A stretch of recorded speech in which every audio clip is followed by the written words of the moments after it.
Selamat datang di novel Rain. Inilah lanjutan alur cerita, putra perusahaan, yang menyamar kerja, jadi cleaning service. Episode 519. Lalu Kauri berkata, loh ternyata, kalian sudah saling kenal rupanya. Ya kenal dong, dia ini kan teman kerja aku dulu. Sama-sama cleaning service-nya, sahut Hansin. Oh iya, kebetulan dong. Ini bapaknya tadi, udah bantuin Kauri nyariin tempat parkir. Terus sekarang, beliau mengembalikan kunci mobilnya. Nih kunci mobil kamu, ucap Kauri, sembari memberikan kunci mobil itu kepada Hansin. Mendengar hal itu, Sony pun terkejut. Dia tak menyangka bahwa orang yang telah dia tipu adalah pemilik mobil mewah itu. Sontak saja, Sony pun langsung salah tingkah saat dia tahu bahwa pemilik mobil Rolls-Royce itu adalah orang yang selama ini dia anggap sebagai orang miskin.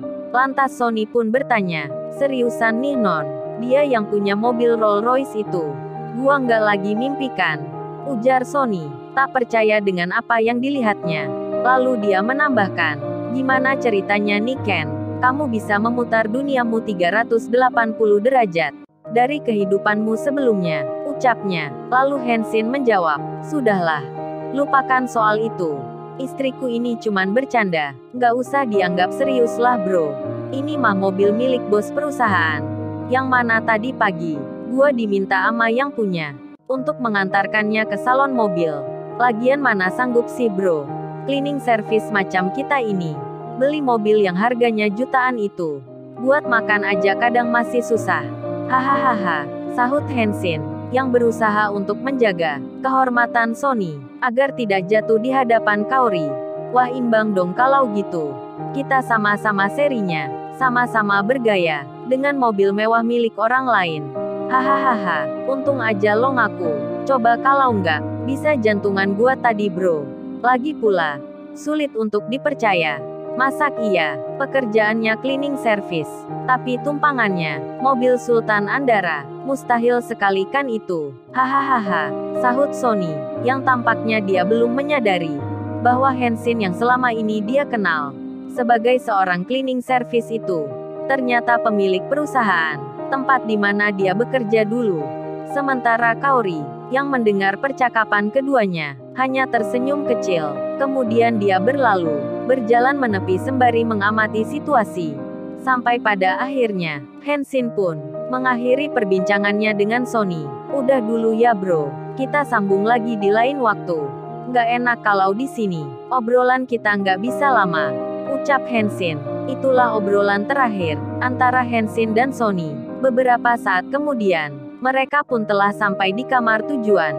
Di sana hanya ada Rena serta saudari perempuannya, sementara Iwan tidak terlihat berada di ruangan itu. Kemana Mas Iwan? Tanya Kauri kepada Alia. Sedang keluar kak, katanya sih. Ada keperluan mendadak. Sebentar lagi juga balik kok, ujar Alia, yang merupakan adik sepupu dari Rena. Ini gimana ceritanya sih? Kok bisa sampai seperti ini? Tanya Hansin. Entahlah kak, saya juga nggak tahu persis bagaimana kejadiannya. Tahu-tahu sudah seperti ini. Hanya Mas Iwan dan temannya yang tahu bagaimana awal kejadiannya, sahut Alia, sembari membasuh kening Rena, yang tampak basah karena keringat itu. Iwan tadi nggak bilang sama kamu, dia mau pergi kemana? Tanya Hansin. Bilangnya sih cuman keluar sebentar, paling lagi cari makan kali kak, sahut Alia santai, tak mau menunggu lama. Kemudian Hansin pun berinisiatif menghubungi ponsel Iwan. Namun ternyata, ponsel itu tidak sedang berada di tangan Iwan, melainkan tertinggal di dalam tas ransel miliknya.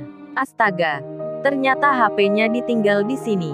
Padahal gua mau nitip, kalau semisal benar, dia beli makanan di luar. Ya sudahlah, ucap Hansin. Sementara di lain tempat, Iwan dan Virus tengah berada di sebuah lorong sepi rumah sakit besar itu, dan mereka berdua terlihat serius membicarakan perilaku aneh Asna. Sembari Virus menunjukkan bekas pembungkus plastik yang bertuliskan arsenik, Virus menjelaskan secara rinci kepada Iwan apa itu arsenik dan bagaimana perilaku Asna saat ketika membuang bekas bungkus racun itu ke sampah. Gua jelas curiga sama dia. Sebab pada saat Asna membuang bungkus ini, wajahnya terlihat sangat ketakutan, melihat ke kanan, lalu ke kiri. Tampak seperti orang bingung, ucap Virus. Tapi yang buang sampah di situ kan bukan hanya Asna bro, ini rumah sakit besar, banyak pengunjungnya. Bisa jadi yang buang bungkus racun itu adalah orang lain. Dan kebetulan saat itu, Asna pun juga membuang sampah di tempat yang sama. Lalu kamu salah ambil pula, ucap Iwan, yang tak mau berprasangka buruk kepada sesama temannya. Masalahnya bro, di bak sampah itu hanya ada plastik ini doang. Sementara bak sampah yang ada di tempat itu masih terlihat bersih. Dan gua lihat sendiri dengan mata kepala gua bro. Bak sampah itu baru saja diganti sama petugasnya. Lalu beberapa saat kemudian, barulah Asna membuang bungkus ini. Masak iya sih bro, gua tega nuduh teman sendiri. Sementara dia tidak melakukan perbuatan yang gua tuduhkan itu, ujar Virus, yang tampak yakin bahwa Asna adalah pelakunya. Iwan yang mendengarnya, lalu terdiam sejenak. Dia berpikir, apakah mungkin kekasihnya itu sengaja diracun oleh Asna? Lalu apa motif dia meracuni Rena? Hai bro, kamu nggak apa-apa kan? Tanya Virus. Nggak apa-apa kok, gua lagi mikir aja. Masak iya sih, Asna setega itu sama Rena.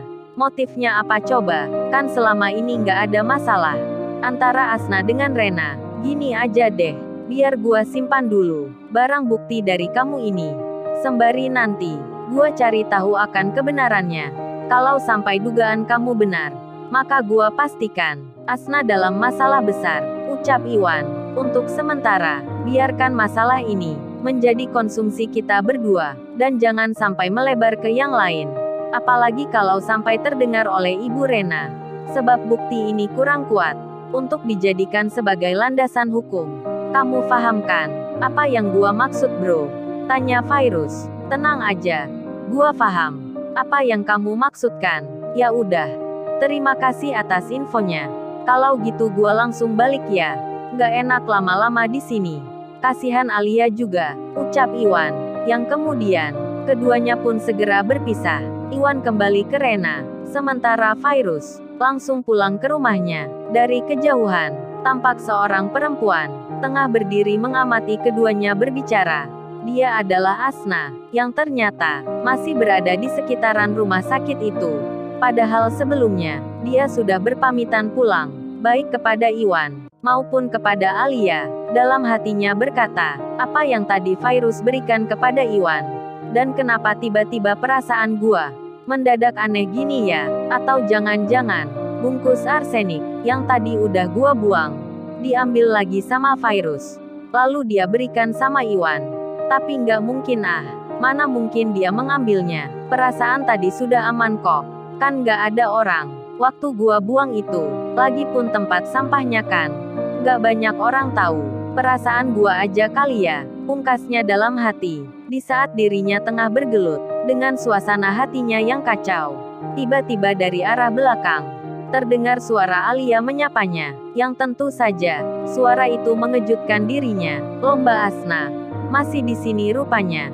Nggak jadi pulang mbak, atau lagi nunggu jemputan? Tanya Alia. Astaga, terkejut aku. Gua kira siapa tadi? Rupanya kamu Alia. Iya nih, gua lagi nunggu jemputan. Kamu kok di sini? Bukannya lagi jaga Bu Rena ya? Tanya balik Asna, dengan nada suaranya yang khas. Seperti orang yang tengah kebingungan. Itu, lagi nyari Mas Iwan.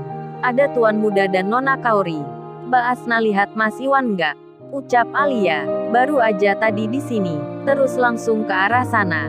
Sepertinya udah balik lagi deh Al. Mungkin tadi kalian beda jalur, jadi nggak ketemu deh. Jawab Asna. Oh gitu ya. Ya udah mbak, makasih infonya. Kalau gitu gua langsung balik. Mbak Asna hati-hati di jalan ya, ujar Alia, sembari langsung berjalan menjauh dari Asna, yang masih serius berpikir mengenai bungkus racun itu. Kemudian Asna berjalan menuju ke arah bak sampah, di mana kali pertama dia membuang bungkus arsenik itu. Dan ternyata benar, bungkus arsenik yang semula dia buang di tempat itu ternyata telah lenyap tak berbekas. Sontak saja, detak jantungnya berdenyut kencang. Perasaannya kembali riuh bergemuruh, tatkala dia tahu bahwa sampah yang baru diganti itu tidak lagi menyimpan barang bukti. Mampus gua, kemana perginya bungkus itu? Kalau sampai jatuh ke tangan mereka, bisa tamat riwayat gua, ujar Asna, sembari mengorek-ngorek isi sampah tersebut. Kali aja masih terselip di dalam. Namun setelah beberapa kali mengorek, ternyata bungkus arsenik itu benar-benar telah lenyap darinya. Kepanikan mulai terpancar pada wajah Asna. Dia takut kalau sampai niatan jahatnya untuk meracuni Iwan terbongkar, maka dengan segera dia pun meninggalkan rumah sakit. Lalu, bagaimana kisah selanjutnya? Subscribe channel ini untuk episode berikutnya. Terima kasih.